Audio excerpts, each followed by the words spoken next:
Ok, profesor, buenas tardes, ¿se me escucha? Sí, correcto, correcto, muy Ok, bien. bien, profesor. Que yo voy a empezar con la exposición. Bien, buenas tardes, profesor, compañeros, chicos, ¿qué tal? Espero que estén yendo muy bien.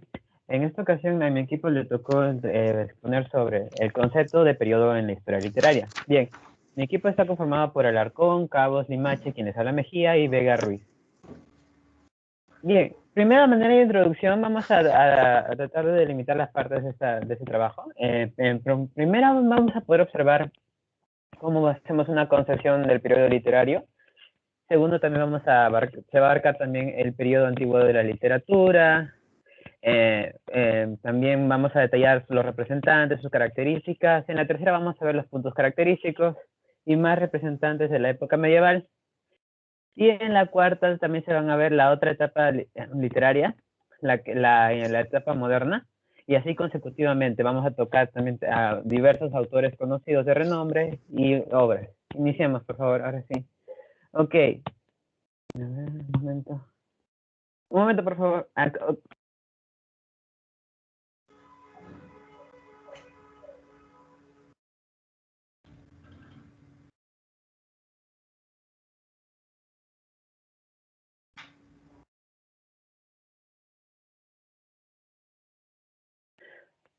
Ok, ahora sí se me escucha. Muy bien.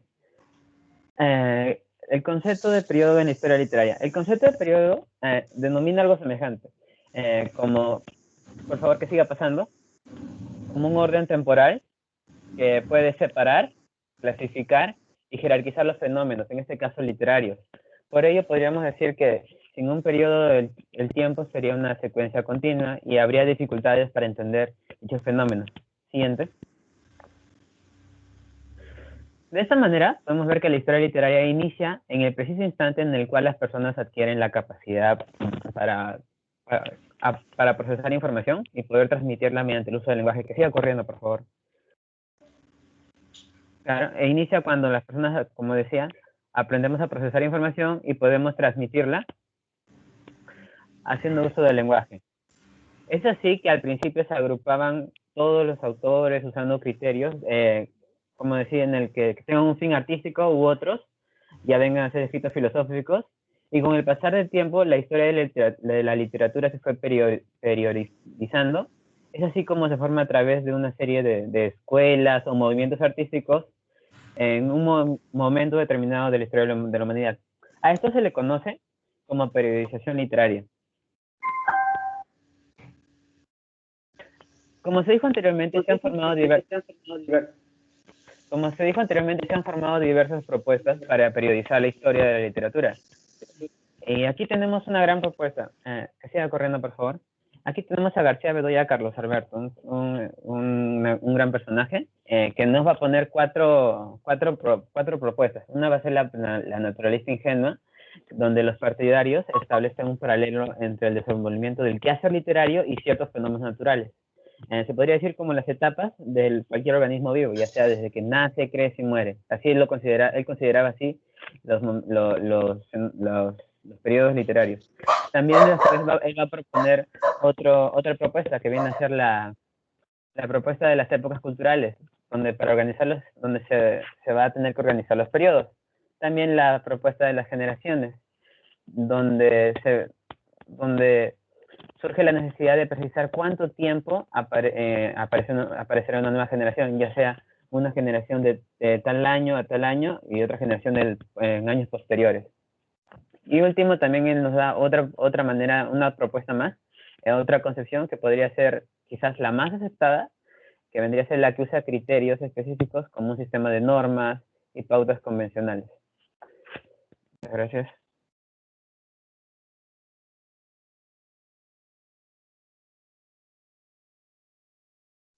Bueno, yo voy a hablar sobre el periodo antiguo de la literatura.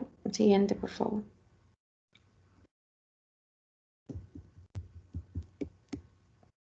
Para esto he dividido pues, este periodo en contexto, características, aportes de civilizaciones antiguas como son China, Grecia y Roma y una pequeña conclusión. Siguiente, por favor. Siguiente. Ok, empecemos con el contexto. La literatura antigua se entiende como un conjunto de obras literarias escritas alrededor del siglo V a.C. y el comienzo de la Edad Media, cuando comienza a gestarse la literatura como se conoce. Es decir, que el arte de la expresión retórica y poética. De ahí que se ha podido establecer que los textos denominados literatura antigua se van a remontar a varios siglos después de la escritura. Siguiente. Ok, ahora características. Siguiente, por favor. Bueno, entre las principales características que se pueden mencionar de la literatura antigua, tenemos que pues, presentan temas de obras literarias en las cuales involucran principalmente temas religiosos, sobrenaturales y de dioses.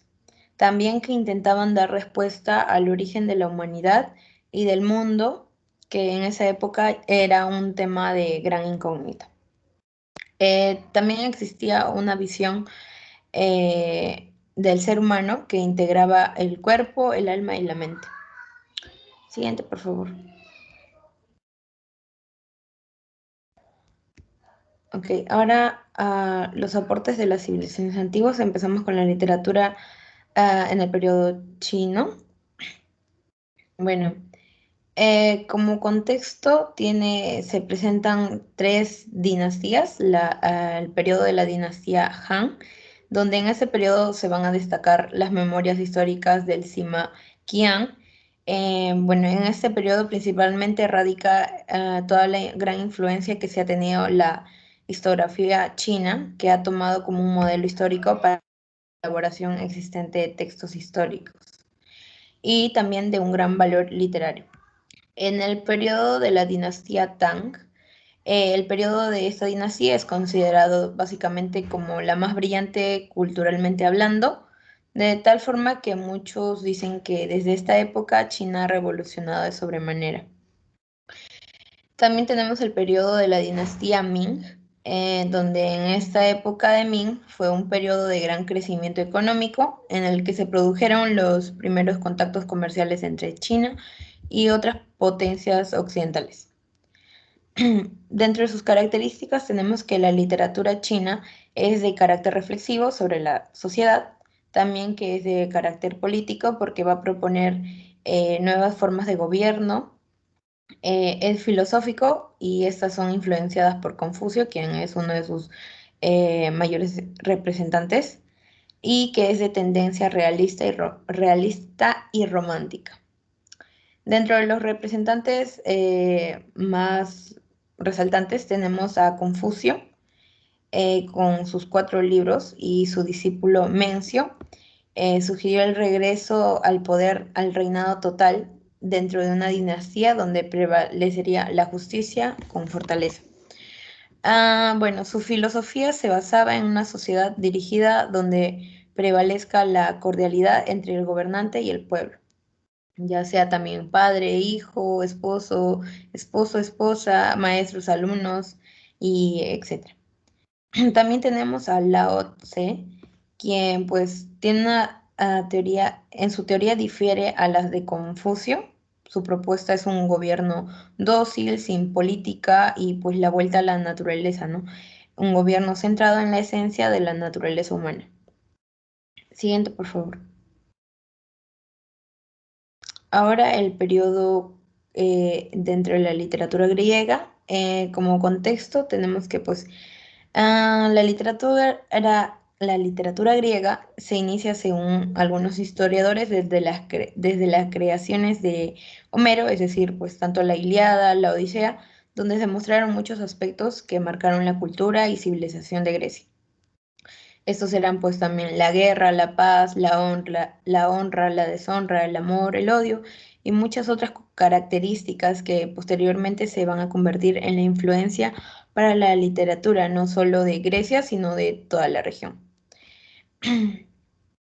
Ok, dentro de sus características tenemos que, bueno, tiene una poesía y sus géneros poéticos de la antigüedad pues prefiguraron los que hoy en día conocemos y fueron inicialmente dos, la cual es la poesía épica y la poesía lírica. Dentro también estaba la dramática, el género dramático con la tragedia, la comedia y la sátira. Bueno, la prosa, la literatura griega también contó con obras en prosa derivadas de la oratoria política, del afán por historiar, es decir, dejar registro de los eventos que estaban ocurriendo. De hecho, pensadores como Platón, Aristóteles o historiadores como Heródoto dejaron una extensa obra que influyó en las civilizaciones futuras. También tenemos la transmisión oral, la poesía lírica y la épica, al contrario de la dramática, acusan su origen oral, por lo que se hallan a menudo en verso. También eran cantadas por recitadores que componían sus propias canciones, los llamados aedas, o memorizaban fragmentos de epopeyas y los recitaban con la cítara, los llamados rapsodas. También, bueno, la catarsis, el cual es un concepto central en la literatura griega y sobre todo en la dramática. ¿Qué era la catarsis? Pues era una purga de pasiones humanas a través del sufrimiento, del padecimiento de las emociones en un ambiente ficcional. Bueno, ahora la mitología, bueno, en la literatura griega se presenta bastante lo que es la mitología, muy presente en sus obras literarias. Es una de las más vastas y ricas de la humanidad. Sus dioses, semidioses, deidades, monstruos que han acompañado tanto a Occidente a lo largo de siglos y bueno, han motivado a cuadros, esculturas, relatos y otras grandes obras artísticas en las que cumple con una función de arquetipo. Entre sus representantes más resaltantes de la tradición griega tenemos a Homero, un rapsoda supuestamente ciego, a quien se le atribuyen los poemas épicos de la Ilíada, la Odisea y un extenso conjunto de himnos, ¿no? Los homéricos. Tenemos a Hesíodo, quien es un poeta y filósofo griego, autor de numerosos ensayos, obras de inspiración y obras de inspiración mitológica. A Heródoto, conocido como el padre de la historia, también un historiador y autor de la cosmogonía griega. A Esquilo, Sófocles y Eurípides, quienes son autores dramáticos más importantes de toda la tragedia griega. Por último, a Platón y a Aristóteles, grandes filósofos griegos. Platón y Aristóteles, creadores de una obra que sostendrá en sus espaldas al pensamiento occidental venidero durante siglos. Siguiente, por favor.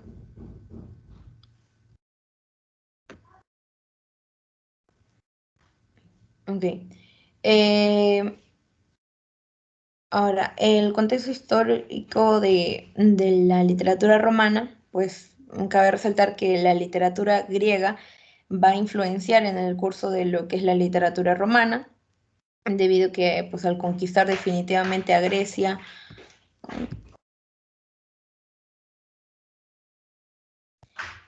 okay. Los romanos decidieron imitar y seguir los ejemplos de la cultura conquistada, ya que esta civilización pues, era muy respetada y considerada como única. Dentro de sus características encontramos pues, influencia griega, como lo mencioné, un carácter abierto, un esclavo.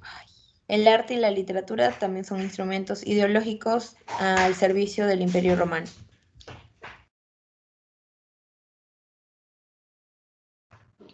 Ok, ahora representantes dentro de la literatura romana.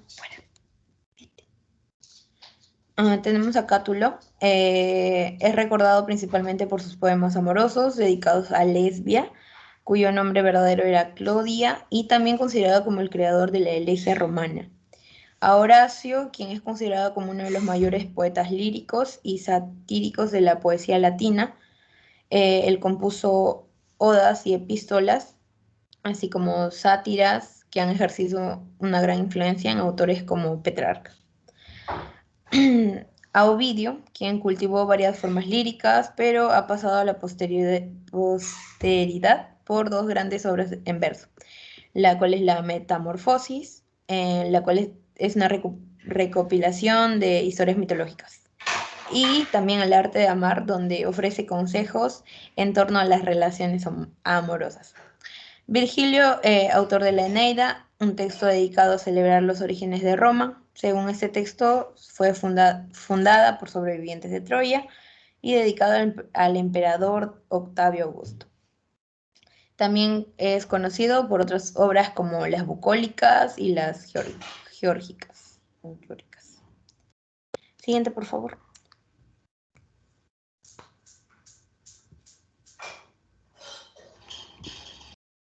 Ahora a continuación con mi compañera.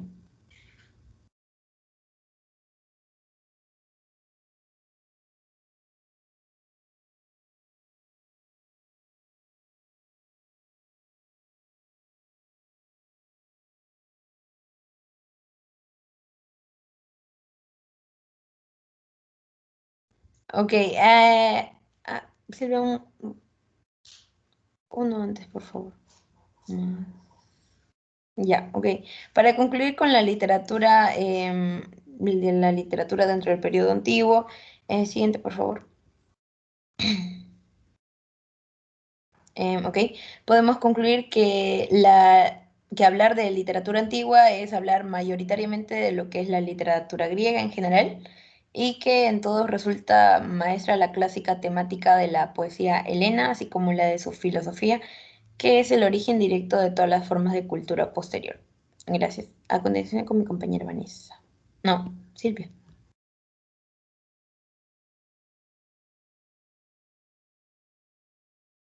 Gracias por el pase, Andrea. Bueno, disculpen primero por esa pequeña interrupción. Hubo ahí un problema técnico. Bueno, en cuanto a la literatura medieval, nosotros tenemos entendido que se va a dar en la Edad Media y estamos en lo correcto, ¿ok?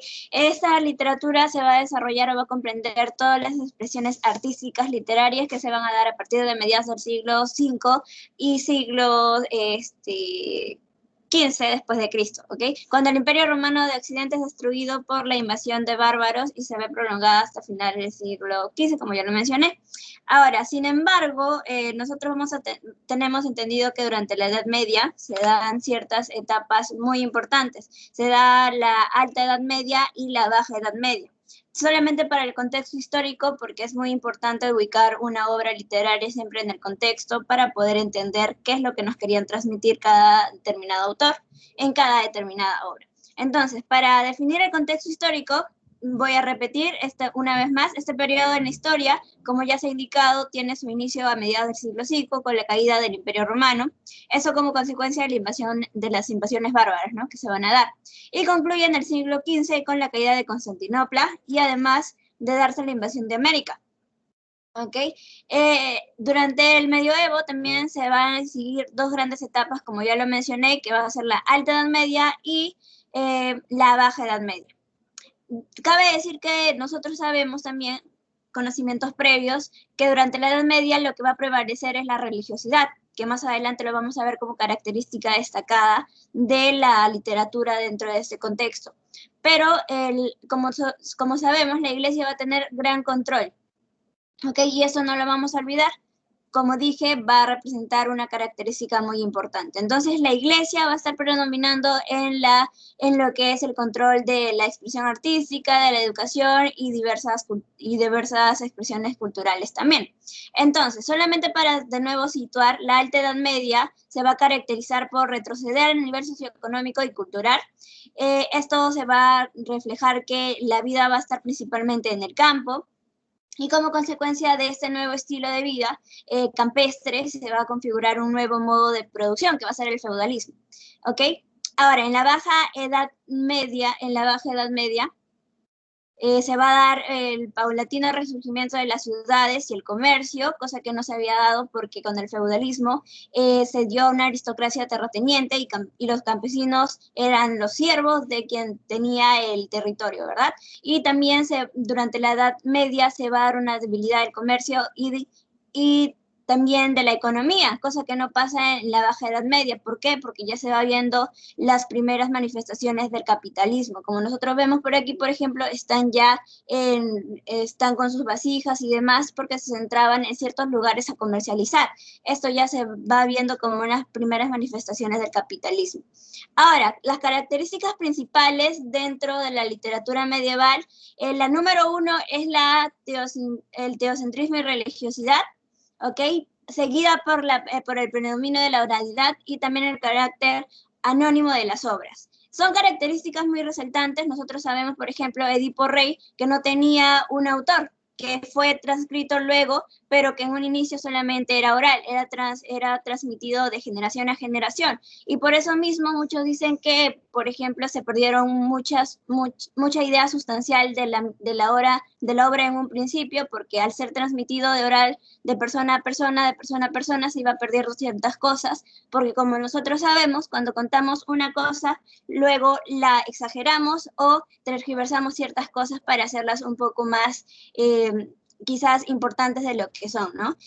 Retomando la idea del teocentrismo y religiosidad, se va a tener en cuenta porque la posición cultural dominante era el de la Iglesia Católica. Entonces, ellos van a utilizar la transmisión de estos cuentos orales, ¿okay? De esta literatura oral, para poder llegar a través del catolicismo a las personas analfabetas que se ponían a escuchar a los cantores, ¿no? Ahora, el predominio de la oralidad básicamente surge por eso, porque las personas que dominaban esta historia se ponían a tocar, por ejemplo, aquí tenemos la imagen de referencia, se ponían a tocar cierta historia y las personas que eran analfabetas se ponían a escuchar. No predominaba algo escrito, sino algo transmitido de boca a boca, como se puede decir, ¿ok? Por este tema de la oralidad, y ellos carecían de qué cosa, de la escritura, eran analfabetas. Como dije, la iglesia en este aspecto va a tomar mucha importancia porque ellos eran los que se centraban también en la educación. Ellos manejaban a quienes podían educarse y quienes no, porque era acceso más que nada económico. Ahora, el carácter anónimo de las obras también, por lo mismo, por ser oral, no tenía un solo autor. Posiblemente la historia haya surgido en tal lugar, pero al ser transmitido de boca a boca, la historia, aparte de tergiversarse un poco, cambiaba, pues, ¿no? Y eso hacía que no haya un solo autor, y por eso se perdía en el anonimato de quién surgió la idea en un principio. Cabe decir que muchas de esas obras sí son, por ejemplo, versiones de alguna tradición de un determinado pueblo, una costumbre de determinado pueblo, pero el carácter anónimo prevalece. Ahora, con respecto a las primeras manifestaciones, tenemos que es la glosa, las garchas y cantigas de amigos. Esto lo voy a explicar por encimita porque ya lo hemos visto durante clase. Las glosas fueron los primeros documentos castellanos. En castellano datan del siglo X aproximadamente. Primordialmente están los de San Millán, Cogollá y Santo Domingo de Silos. Están escritos en latín primordialmente, porque también recordemos que durante esta época se va a dar mucha importancia al latín, que era lo consideraban al idioma, al lenguaje más culto. Y luego vamos a ver que van a surgir las lenguas romances, pero que en un principio le llamaban a las lenguas vulgares. Entonces ellos eran un poco elitistas, eran muy elitistas en ese aspecto, porque consideraban solamente al latín como una expresión artística, y luego vamos a ver que más adelante Dante Alighieri y Petrarca van a luchar y van a demostrar que también se pueden hacer obras literarias trascendentales en otras lenguas, como por ejemplo las romances, ¿no?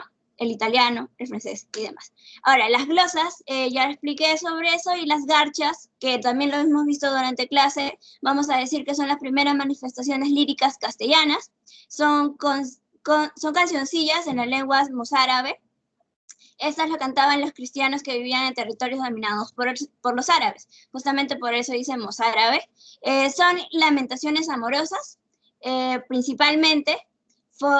Tienen fonemas unificados a partir de Alfonso X, el sabio, porque antes no se sabía muy bien, por ejemplo, cada uno dominaba ciertos fonemas y demás, por lo mismo que son la unión de dos, ¿verdad? Tenían una pequeña población, una población en España, pero que tenía mayormente influencia o personas árabes. Entonces van a surgir como una unión de ambas, pero va a ser con Alfonso X el Sabio, quien se va a unificar estos fonemas.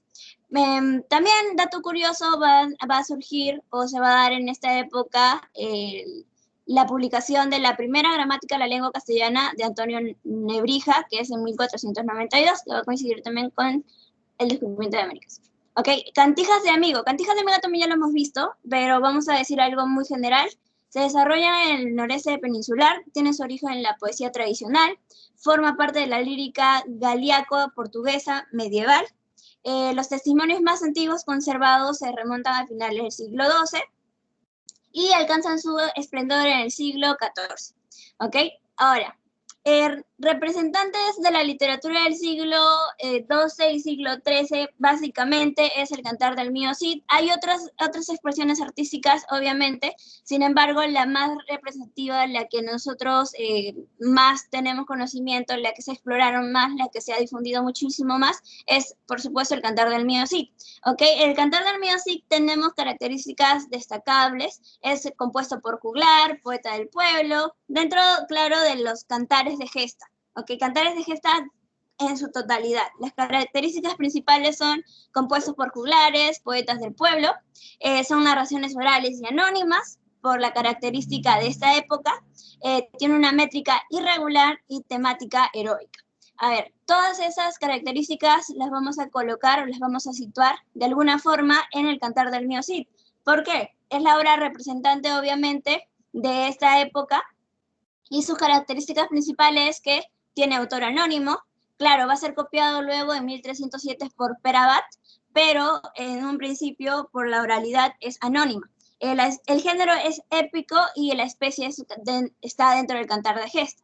El tema principal del Mío Cid, como nosotros ya sabemos, es la pérdida y recuperación de la honra del Cid. Su estructura está en tres partes: el destierro del Cid, la boda de las hijas y la afrenta de Corpes.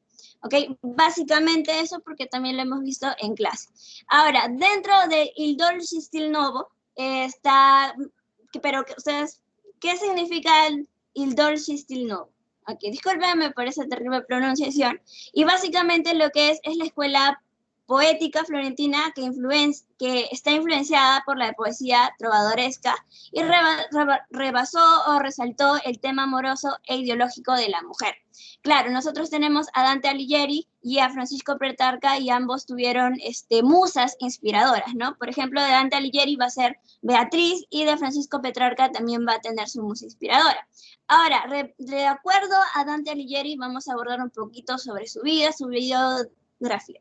Es el más importante escritor de la Edad Media, va a también influir en muchos otros literarios después, y también va a ser considerado el padre de la siguiente corriente literaria.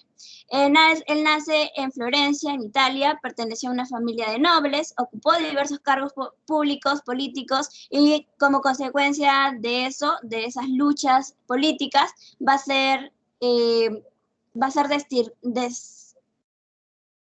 a sufrir un destierro en 1302. ¿Okay? Vivió luego en diversas ciudades italianas, siempre activo en luchas políticas, y va a morir finalmente en Rávena. Sus obras escribió muchas en prosa y en latín, pero luego también va a tener obras en lenguas romances. Destacan dentro de sus primeras obras La Monarquía, que desarrolla sus ideas políticas de la lengua vulgar, así se llama su obra también, y defiende la validez del italiano como lengua creación literaria, que es básicamente por lo que antes se consideraba al latín como única forma de expresión culta, y luego él va a luchar con su obra de la lengua vulgar para decir que no, que también es válido escribir, por ejemplo, en italiano y expresarse en italiano. Entonces, en italiano también va a escribir La Vida Nueva. Eso ya se considera una obra de juventud, en la que presenta una versión idealizada de su amor no correspondido por Beatriz, quien es su musa, y combinado partes en prosa y en verso. Escribió también un conjunto de poesías que son las rimas, y sobre todo la Divina Comedia. es su obra representativa, la que más se conoce de Dante Alighieri. La Divina Comedia es un poema épico alegórico, narra el viaje de Dante, que es el pecador, por los 3 reinos eternos, que es el infierno, purgatorio y paraíso. Que él va a ser guiado por Virgilio en un primer momento, que es la razón, luego va a ser guiado por Beatriz, hasta que Virgilio ya no lo puede acompañar por ser un pagano, luego va a ser acompañado por Beatriz, quien representa la fe, y luego, por último, va a ser acompañado por el ángel San Bernardo, el que representa la santidad. Con respecto a Francisco Petrarca, vamos a tener algunos aspectos biográficos. Él es un poeta italiano, es considerado precursor del humanismo, es uno de los más importantes poetas líricos. Su perfeccionamiento del soneto influyó en numerosos poetas posteriores, por ejemplo, Garcilaso de la Vega, Quevedo, Shakespeare, por ejemplo, ¿no? Él también contribuyó a la instauración definitiva del italiano como lengua literaria. Entonces, estos dos personajes van a contribuir mucho a lo que es la lucha por la prevalencia del italiano, ¿okay? Como una lengua romance que también es válida y no solamente por el latín. Obras, tenemos él escribió en latín y también en italiano. Entre sus obras en latín destacan la Epopeya África, también poema épico sobre el conquistador romano clásico Escipión el Africano. Okay. La más famosa de sus obras es una colección de poemas en italiano titulado, lo voy a decir en español, lo tengo apuntado en su idioma, pero no lo sé pronunciar. Entonces, vamos a decir que este conjunto de rimas se va a transportar luego y se va a completar como, o se va a conocer como el cancionero. Ok, hablemos un poco sobre el cancionero. Cancionero es una colección de sonetos y odas, inspirados casi todos ellos en su amor no correspondido por Laura, quien va a ser su musa también. ¿Ok? Refleja a la perfección el carácter del poeta y de su pasión amorosa en un italiano vernáculo extremadamente melodioso y refinado. El cancionero de Petrarca influyó en la literatura europea de la época y del Renacimiento. Conclusión de esta tercera parte es que básicamente la literatura medieval hemos visto, nosotros tenemos conocimiento que él nació o que se dio durante la época medieval, que es la época medieval, cuando nosotros la recordamos, es básicamente recordada por ser una época oscurantista, ¿no? Donde prevaleció y fue reprimida por la Iglesia Católica en su mayoría. Sin embargo, nosotros hemos visto en esta breve y corta exposición, valga la redundancia, que han surgido grandes representantes de la literatura, de quienes todavía estudiamos y todavía estamos en descubrimiento. Entonces, podemos decir que a pesar de todo el oscurantismo que vaya a haber o que ha habido en nuestra historia universal, todavía prevalece el arte de transmitir las ideas y nuestros pensamientos y sentimientos a través de la lengua escrita, ¿ok? Y por último, y conclusión final de todo lo dicho por mi parte, es que estos han servido y sirven para la inspiración de literatos y literatas a lo largo de la historia. Ahora le doy pase a mi compañera Vanessa. Bien, muchas gracias. ¿Se me puede escuchar? Disculpen, antes de empezar. ¿Se me escucha? Hola. Sí, Vanessa. Sí, ya, gracias. Como tengo problemas de... Bien, vamos a hablar ahora sobre la literatura en la Edad Moderna. Y para entender más o menos vamos a empezar hablando sobre la Edad Moderna. Bueno, esto inicia en el siglo XV hasta el siglo XVII. Aquí pasa un evento importante que es la toma de Constantinopla, que da inicio, ¿no?, a esta edad. Y también, por otro lado, pues algo importante es la invención a la imprenta, que esta pues posibilita la multiplicación de los libros, que hace pues a su vez que incrementa el número de lectores. Y también pues la invención de la imprenta permitió que los autores de esta etapa tuvieran la oportunidad de difundir sus creaciones. Además, en esta edad nacen diferentes concepciones sobre el conocimiento, como el racionalismo, el empirismo, también el pensamiento antropocéntrico y también pues el pensamiento ilustrado. Y bien, con ello entramos a los movimientos artísticos, o literarios también, vigentes durante la Edad Moderna, que fueron, por ejemplo, el Renacimiento, el manierismo, el barroco, y entre otras, ¿no? Siguiente, por favor. Bien, en esta ocasión hemos tomado a la literatura renacentista o renacimiento literario. Sí, en Europa aconteció una serie de eventos, como por ejemplo la invasión, el descubrimiento e invasión de América, ¿no? También, por otro lado, pues la literatura renacentista se caracterizó por tocar temas por ejemplo, el amor, la naturaleza, también la mitología, a diferencia de las anteriores literaturas, ¿no? Que era pues más o menos religioso, ¿no? El eje era pues Dios, ¿no? Aquí hemos tomado como representante a William Shakespeare. Él fue pues un dramaturgo y poeta inglés, considerado el escritor más reconocido en la lengua inglesa, ya que sus obras se contextualizan en Inglaterra durante la época de Isabel II. Y tenemos a su obra, Romeo y Julieta, es muy conocida. Esta tragedia se caracterizó pues por basarse en el cuento de dos amantes que murieron, uno por veneno y el otro por tristeza. Así se llama el cuento que se pues, basó Romeo y Julieta. Además, se contextualiza en Verona y Mantua y representa pues personajes aristocráticos, ¿no? También como los sirvientes, ¿sí?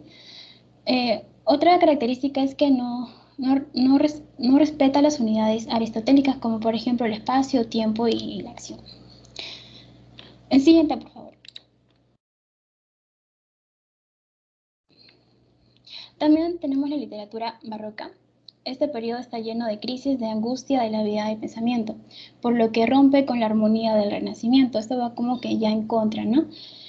Bien, la literatura, dice que la literatura barroca se considera en parte un estilo sobrecargado, ostentoso, abusivo en el uso de los recursos literarios como la metáfora o la antítesis. Además que ofrece paradojas sorprendentes como la duda y la seguridad, o la realidad y la ficción, y entre otras, ¿no? Quizás todo esto por lo que estaban pasando, ¿no? Por la crisis, como dije, y por la idea de que tenían de que el mundo no es estático, sino es cambiante y pues, variado, ¿no? En los representantes, bueno, aquí tomamos a Luis de Góngora. Él fue un representante importante. Se sabe que que nació en Córdoba y que fue clérigo. Además que perteneció a la escuela culterana. En la obra que consideramos fue Soledades. Soledades fue una égloga pastoril que se dividió en dos partes, aunque al inicio quiso él dividirlo en cuatro, ¿no?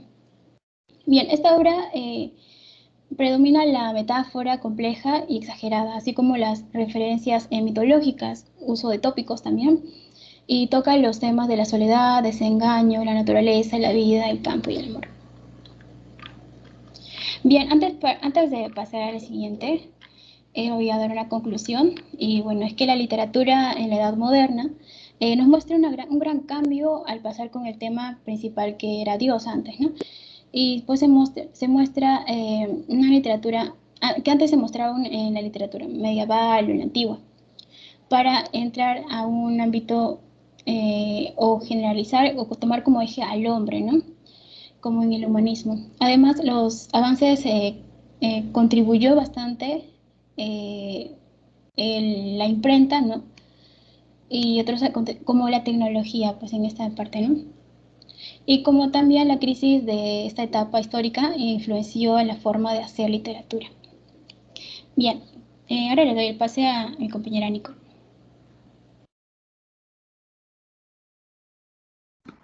Bueno, comenzaré con me toca la literatura contemporánea, pero antes de ello quisiera aclarar unos puntos que como concepto ya lo han venido dando mis compañeros, pero es bueno pues precisarlo. Quiero precisarlo para tenerlo todo organizado, porque hablar de la literatura contemporánea es enfocarnos también en las edades, ¿no? O sea, estamos viendo los periodos dentro de la literatura, entonces cada uno de mis compañeros se ha venido enfocándose en la línea de tiempo, ¿no? De la historia. Edad antigua, edad media, moderna, y ahora toca la edad contemporánea. Por ende, como es la edad contemporánea, tenemos que hablar de la literatura contemporánea. Dentro de la literatura contemporánea hay movimientos que no se dan de manera directa, ¿no?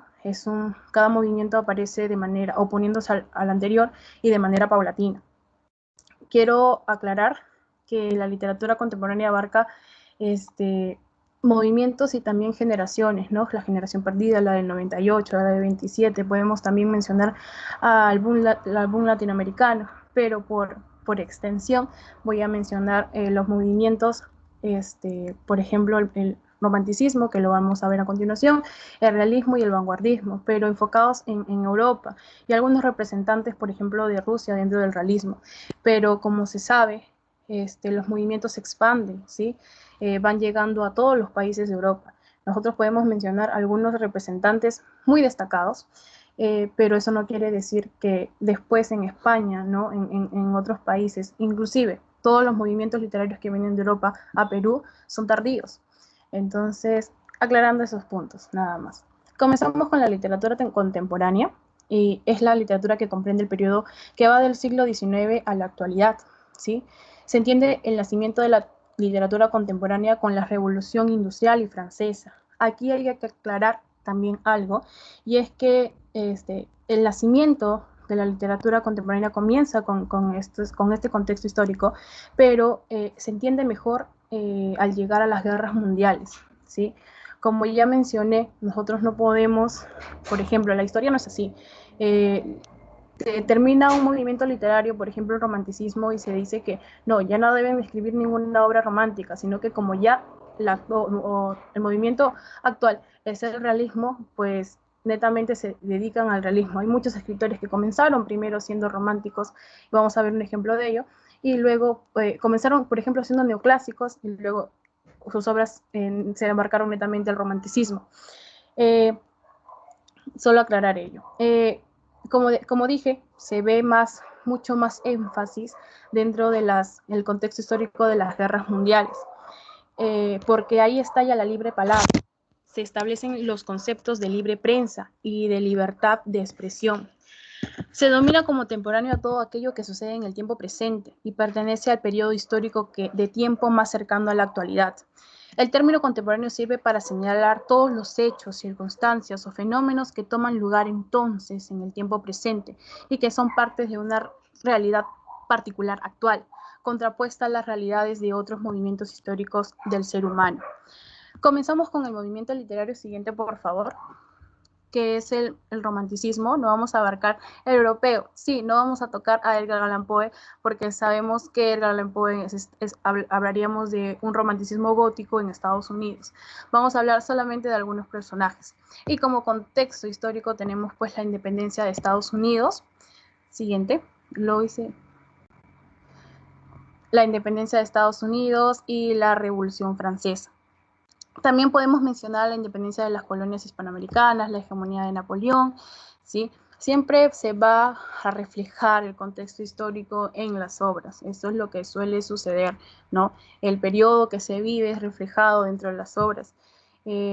Inclusive se ve mucho más cuando hablamos en el siglo de oro, o por ejemplo obras de Antonio Machado, ¿no?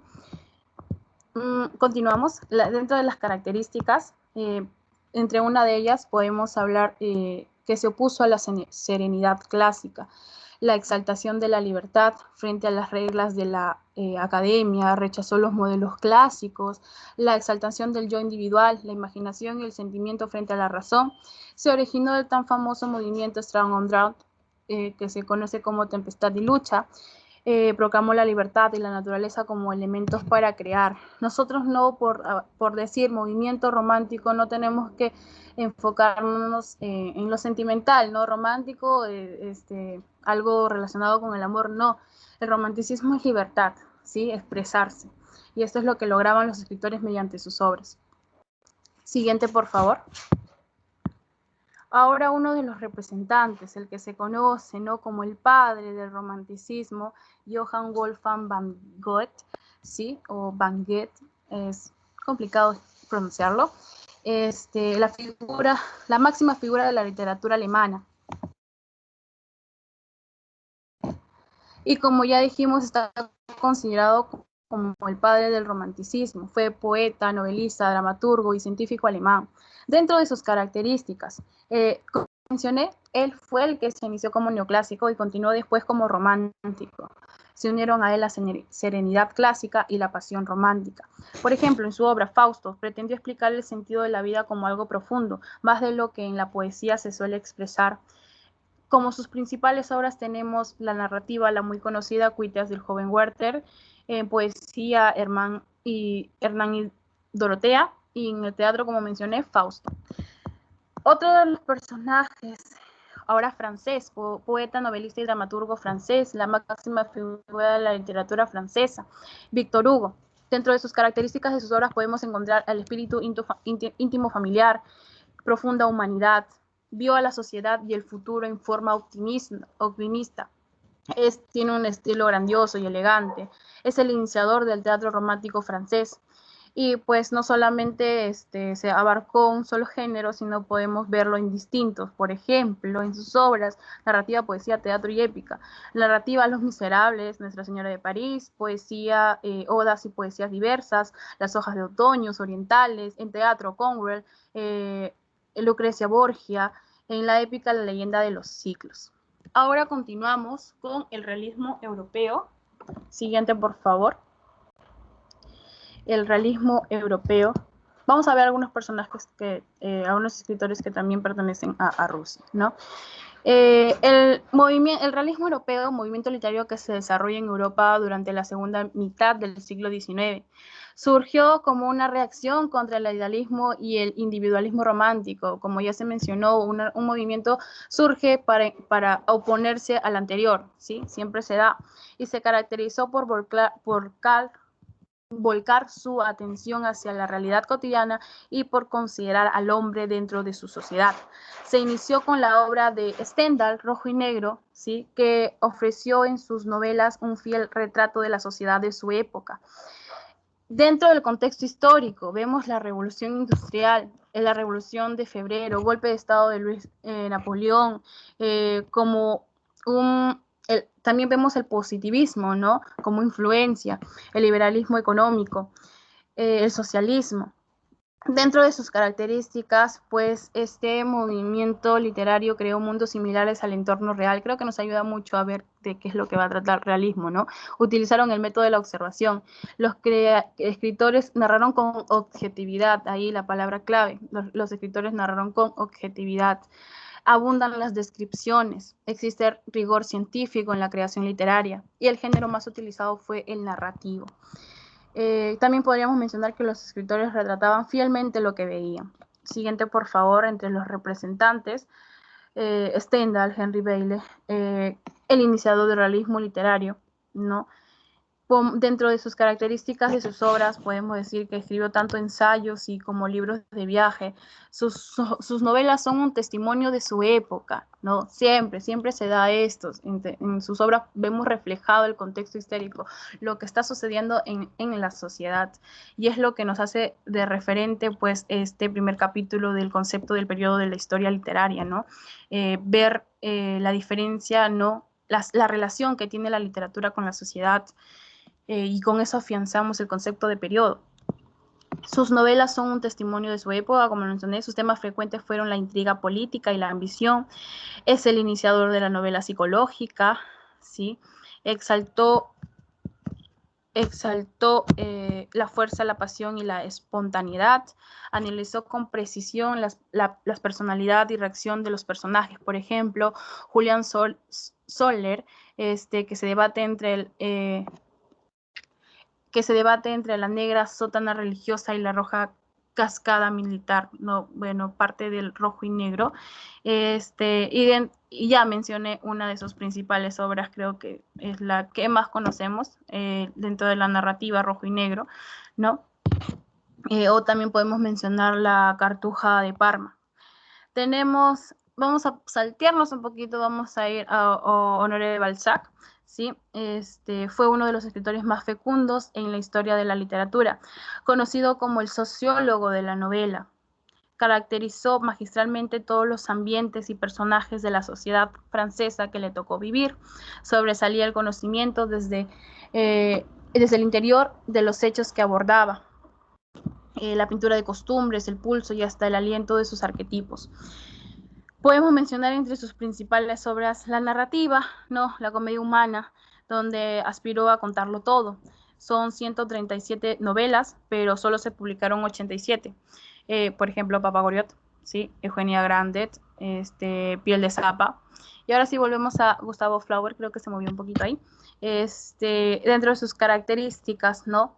Podemos mencionar que sus obras representan la cumbre del realismo francés, una oposición objetiva y fría. Su estilo fue cuidado y perfecto. Entre sus obras principales, Madame Bovary, ¿sí? Clásico. Ahora hablemos del novelista ruso, profundo pensador social y moral, uno de los más eminentes autores del realismo de todos los tiempos, León Tolstoy. ¿Sí? Características de sus obras: evocó sin retórica ni sentimentalismo una serie de recuerdos y reflexiones de carácter psicológico similares a las de la mayoría de los jóvenes. Abogó por un arte inspirado en la moral, en que el artista comunicó los sentimientos y la conciencia religiosa del pueblo. Entre sus principales obras, clásico, ¿no? Guerra y Paz. Fedor Dostoyevsky, máximo representante del realismo psicológico. Podemos mencionar de él que sus novelas están estrechamente relacionadas con lo que le tocó vivir, ¿sí? Él tuvo una niñez desagradable. Hay que mencionar que parte de ello también, ¿no? Es también usual que acontecimientos que le pasen al autor obviamente se ven reflejados en sus obras. Es lo habitual que sucede, ¿no? Él tuvo una niñez desagradable a causa de que tenía un padre incomprensivo y violento, entonces se ve reflejado ello, ¿no? En sus obras, tras lo que le tocó vivir, ¿no? Representa personajes de todas las clases sociales, atormentados y sometidos a graves y complicados problemas. Entre sus obras principales tenemos Los hermanos Karamazov, El jugador, El idiota, Crimen y castigo, que es la novela más leída de Dostoyevsky. Ahora pasemos al vanguardismo europeo, movimiento literario que se desarrolló en Europa durante la década del 20, surgió como producto de la crisis espiritual de la Primera Guerra Mundial, rompió con las normas antiguas de la literatura, estéticamente se orientó hacia un arte nuevo y libre, ¿no? Hablar de vanguardismo es innovar, ¿no? Tenemos un representante, bueno, sabemos que César Vallejo tuvo 3 etapas, pero una de ellas fue vanguardismo con su obra Trilce, y vemos lo innovador desde el título, ¿no?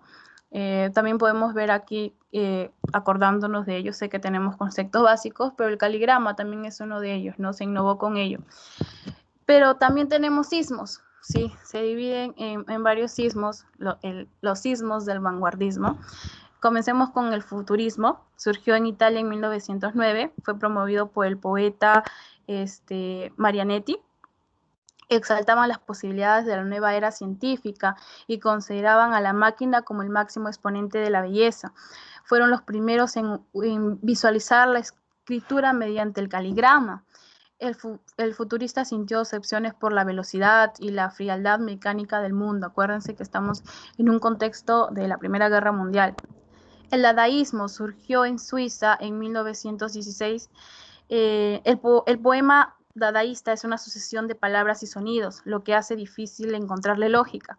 Se distinguió por una inclinación hacia lo incierto y lo absurdo. El ultraísmo se traduce por la incoherencia de sus temas, por lo fantástico y sugestivo de su poesía, por su confusión entre la realidad material, que sería lo objetivo, y la realidad mental subjetiva.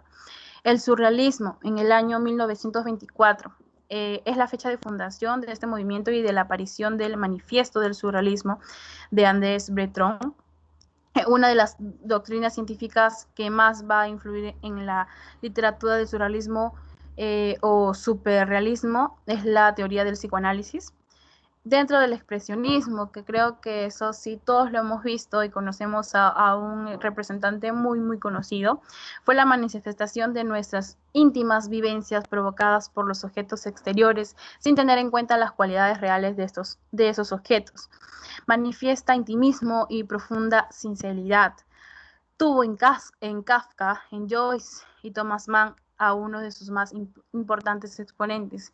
Y pues ya mencioné a Frank Kafka, que Kafka, que veremos a continuación un poco más de ello, profundizaremos. Como uno de los últimos cubismos que vamos a ver hoy, un último de los sismos que vamos a ver hoy es el cubismo. Nació en Francia en 1906. Sus principales rasgos son la asociación de elementos imposibles de concretar, desdoblamiento del autor, disposición gráfica de las palabras, sustitución de lo sentimental por el humor y la alegría, y el retrato de la realidad a través de figuras geométricas. En la poesía, su estilo más popular fue el caligrama, cuyo principal exponente fue Apollinario. El contexto histórico ya lo hemos mencionado: las dos guerras mundiales, la Guerra Civil Española, el dominio hegemónico de Estados Unidos y la Unión Soviética, implantación del fascismo. Vivimos un contexto histórico muy fuerte. Características: proclamó la libertad de creación absoluta, experimentación de nuevas técnicas y recursos innovadores, exploración del inconsciente y de los sueños, recursos de tecnologías de la ciencia, el versolibrismo, ¿no? Antes había teníamos que seguir tanto un verso, una métrica, una rima, ¿no? Y ahora pues se innova, puedo escribir como me nazca escribirlo, ¿no? Frecuencia de la metáfora compleja. Tenemos temas múltiples, ¿no? Históricos, cotidianos, sociales, económicos, psicológicos. Representantes: mencioné uno del expresionismo, Franz Kafka, ¿sí? Gran novelista checoslovaco, pero es considerado alemán. Nació su lugar de nacimiento, pero es considerado alemán. Características de sus obras: expresionista dentro del vanguardismo, ¿sí? Confronta la realidad con lo absurdo, planteamiento de la libertad como prisionera de las ramas sociales. Su mundo gira en lo atormentado y angustioso. Sus temas centrales son el sueño, el mundo ilógico, la angustia del hombre, la lucha contra el absurdo, el origen del absurdo. El hombre es un juguete, el hombre queda reducido a la pasividad, la deshumanización, la soledad, ¿no? Y como por ejemplo, todo, creo que las características que hemos mencionado lo podemos encontrar dentro de la Metamorfosis, obra clásica, obra cumbre de este autor, que pues a pesar de que Gregorio Samsa estaba convertido pues no en un insecto, él lo único que le preocupara era levantarse de la cama para no poder llegar tarde a su trabajo, a pesar de que ya había visto su condición, ¿no? Y pues Gregorio Samsa trabaja para que su madre tenga criadas, para que su hermana esté dentro de un convento, ¿no? Pero es acá lo absurdo, ¿no? Lo deshumano, que inclusive al terminar la obra, pues no muere y simplemente lo que hacen sus familiares es salir a pasear. Y, por ejemplo, ya se da a entender la última idea, ¿no? De que ya los padres tienen en mente que tienen que buscar a alguien para que los mantenga, y solución a ello pues sería casar a su hija. También podemos ver obras como América, Cartas al Padre, La Muralla China. Como conclusión, ¿no? Como conclusión de esto, y creo que ya lo he venido mencionando, para poder tener un concepto del periodo en la historia literaria, pues obviamente nos tenemos que basar de la historia.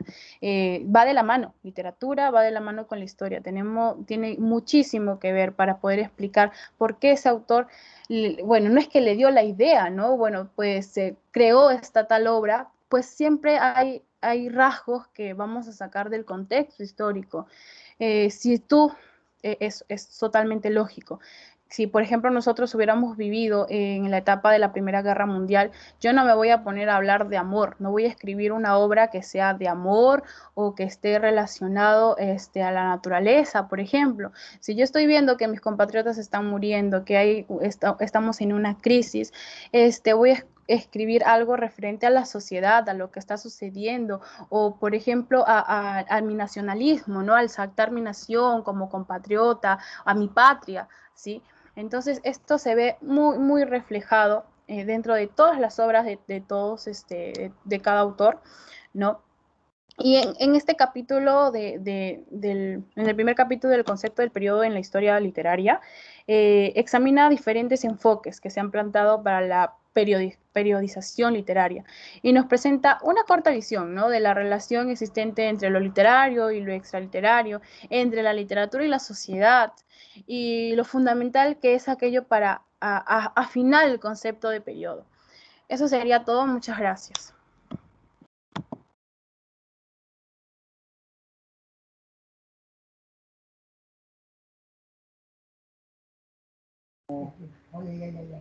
Muy bien. Felicitar al grupo que lo ha dado un orden muy claro a su exposición.